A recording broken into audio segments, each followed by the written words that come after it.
हिंदू मुस्लिम सिख ईसाई सारे हम भाई भाई एक मोदी है ਜਿਹੜਾ ਸਾਡੇ 'ਚ ਫਰਕ ਪਾਉਂਦਾ ਅਸੀਂ ਕਿਸੇ ਨੇ ਫਰਕ ਨਹੀਂ ਪਾਉਣਾ ਸਾਰੇ ਅਸੀਂ ਇਕੱਠੇ ਹੋ ਕੇ ਚੱਲਾਂਗੇ ਆਪਣਾ ਹੱਕ ਲੈ ਕੇ ਰੱਖਾਂਗੇ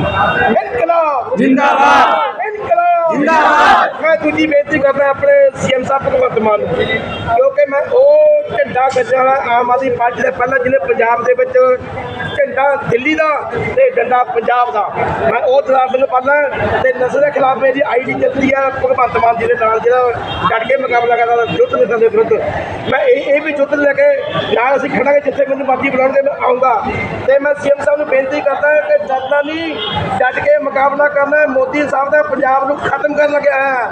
ਆਪਾਂ ਡਟ ਕੇ ਮੁਕਾਬਲਾ ਕਰਨਾ ਤੇ ਹਿੰਦੂ ਭਾਈਚਾਰੇ ਨੂੰ ਇਹਨਾਂ ਦਾ ਹੱਕ ਦਿਵਾਉਣਾ ਇਹਦੇ ਨਾਲ ਹੀ ਮੈਂ ਜਨਾਬ ਸਿੰਘ ਪੱਲ ਇਹ ਮੁਸਲਮਾਨ ਭਾਈਚਾਰੇ ਦੇ ਮਸਲੇ ਹੋਣਗੇ ਹੱਲ ਇਨਕਲਾਬ जिंदाबाद इनकलाब जिंदाबाद मुर्दाबाद मोदी सरकार मुर्दाबाद